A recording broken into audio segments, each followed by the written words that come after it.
Bienvenue sur ma formation complète sur les systèmes d'information achat. Nous allons découvrir l'ensemble des informations que vous devez maîtriser lorsque vous souhaitez mettre en place une solution e-achat.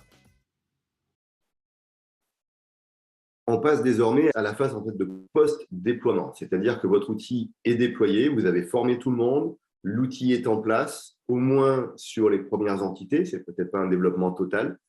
L'idée désormais, c'est de savoir comment on entretient l'engouement auprès de cet outil, comment on fait en sorte de faire évoluer l'outil dans votre entreprise.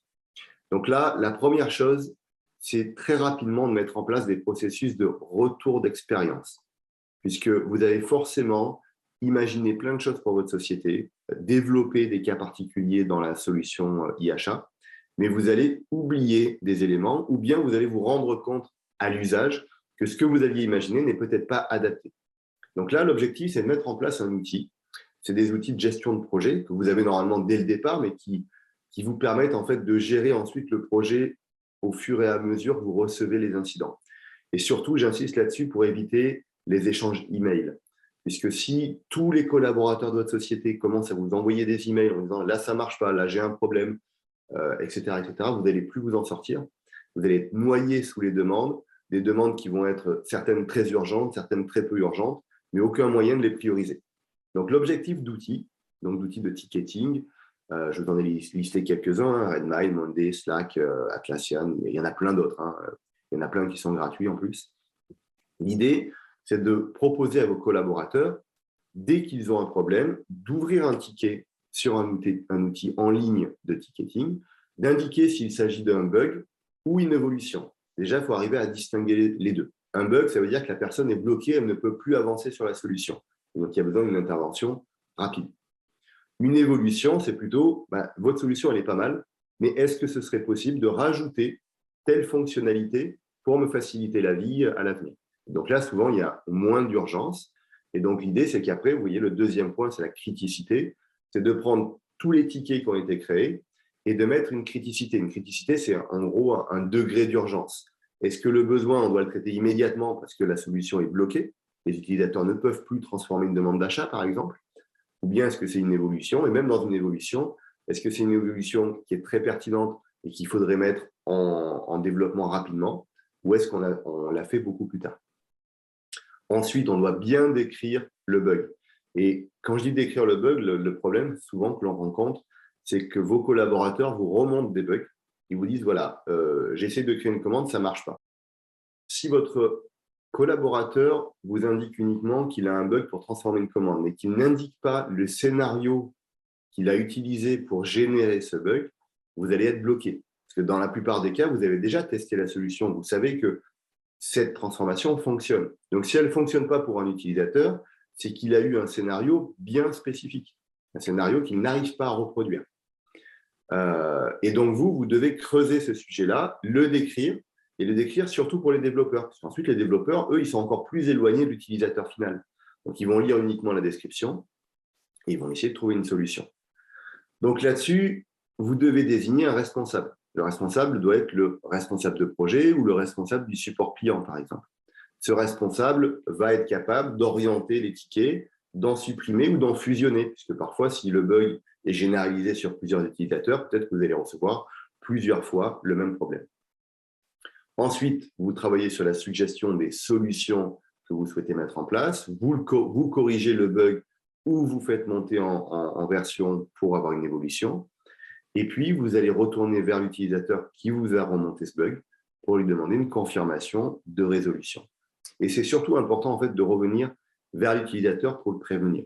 Non pas parce qu'on l'a débloqué en tant que tel, mais pour communiquer. Puisqu'à nouveau, vous devez créer en fait, une confiance au niveau des achats. Le fait que vous mettez une solution e-achat va potentiellement ne pas vous aider dans l'implémentation, puisque vous allez mettre des contraintes aux utilisateurs. Les utilisateurs vont être obligés de passer par vos fournisseurs, par des process, par des circuits de validation qu'ils n'avaient peut-être pas auparavant. Le fait de leur mettre une solution, pour vous, ça vous simplifie la vie, peut-être pas pour eux. Par contre, si vous leur mettez une solution, que cette solution, au bout d'un moment, ils se rendent compte que c'est beaucoup plus rapide, qu'ils ont des meilleurs tarifs, qu'ils ont une transparence, que les fournisseurs sont beaucoup plus réactifs, et que dès qu'il y a un bug, ils ont quelqu'un derrière qui vont les aider immédiatement, rapidement, là, vous construisez votre image achat. Et je pense que le travail que vous devez mettre en place, c'est vraiment ce travail de communication et de marketing achat. Il y a des sessions, des cours spécifiques sur le marketing achat pour valoriser la fonction achat.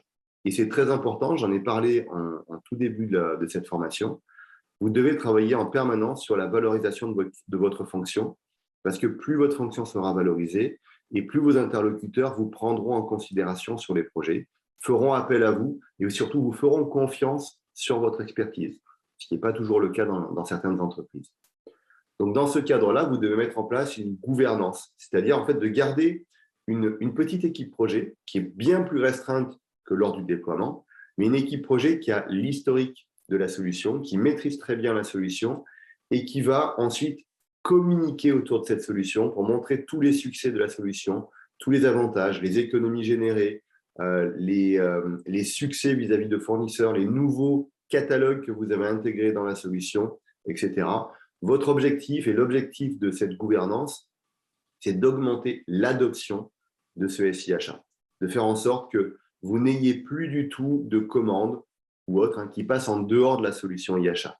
Vous en aurez toujours, malheureusement. Il va falloir que vous les trouviez parce qu'ils ne sont pas toujours évidents à trouver. Quelqu'un qui va passer une commande de gré à gré par email, souvent, ce qui va se passer, c'est que le fournisseur va envoyer une facture alors qu'il n'a pas de numéro de commande.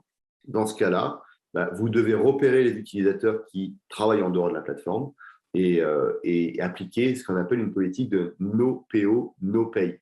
No PO, c'est pas de purchase order. PO, c'est purchase order, donc pas de numéro de commande, pas de paiement des fournisseurs.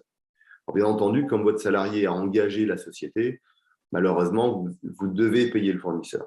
Mais par contre, vous pouvez très bien mettre la responsabilité en grande partie chez le demandeur qui n'a pas respecté votre processus pour lui dire, écoutez, débrouillez-vous avec le fournisseur, créez d'abord une commande pour être en mesure derrière de payer la facture. Donc, vous lui mettez des contraintes à ne pas passer par votre système d'information achat. Et puis, un point qui est le dernier point, mais sur lequel vous devez absolument vous concentrer, c'est le support utilisateur. J'ai pas mal insisté déjà sur les 2 derniers slides. C'est vraiment la capacité d'accompagner vos utilisateurs au changement. Il y a un changement de psychologie, puis il y a un vrai changement d'usage. Vous avez vu, quand on a travaillé de passer d'un reporting sur Excel à un reporting en ligne sur Google Data Studio, ce n'est pas toujours évident de passer de l'un à l'autre. On sait pertinemment que des outils cloud de BI sont beaucoup plus puissants qu'un fichier Excel. C'est-à-dire, tout le monde le sait, toutes les revues le font. On ne remet pas en cause le fait que la BI est beaucoup plus performante qu'un simple fichier Excel. Pourtant, cette transition d'un fichier Excel vers des outils BI est extrêmement douloureuse pour la plupart des personnes. Et bien, en fait, pour votre système d'information achat, c'est exactement pareil. Pour la plupart de vos utilisateurs, de vos collaborateurs, ça va être extrêmement douloureux de passer d'un système où j'étais au téléphone avec mon fournisseur et puis je disais au téléphone de me livrer tel produit, ou bien j'envoyais un email, vers un système où il doit se connecter à un outil en ligne, remplir une demande d'achat.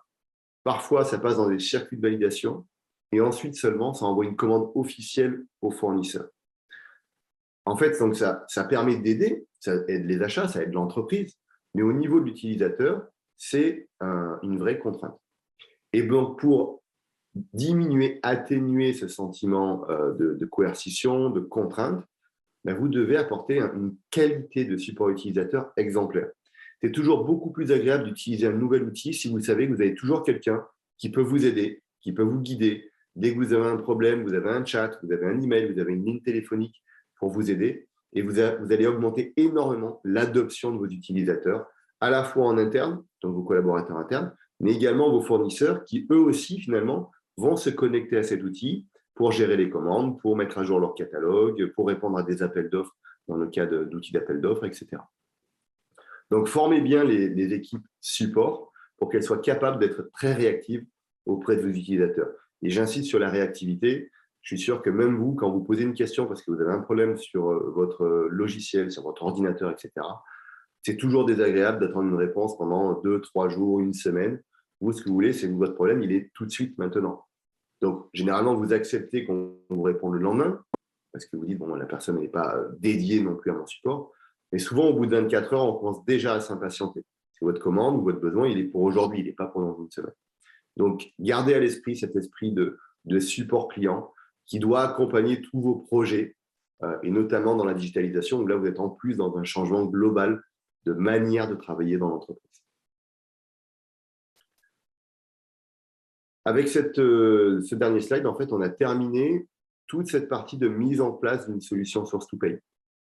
Donc, l'idée, rappelez-vous, c'est qu'il y a 3 phases principales. Il y a une phase de pré-déploiement, c'est-à-dire que vous travaillez sur l'idée globale de ce que vous voulez mettre dans la solution. Une phase de déploiement, où là, vous êtes dans le rush, vous mettez les mains dans le cambouis, vous déployez. Et ensuite, la phase de post-déploiement, où là, vous êtes vraiment dans le support et l'amélioration continue de votre solution. Ce module est terminé. Je vous invite à parcourir l'ensemble des modules de ma formation Système d'information achat. Et surtout, pensez à vous abonner à ma chaîne et à appuyer sur le pouce bleu. À bientôt!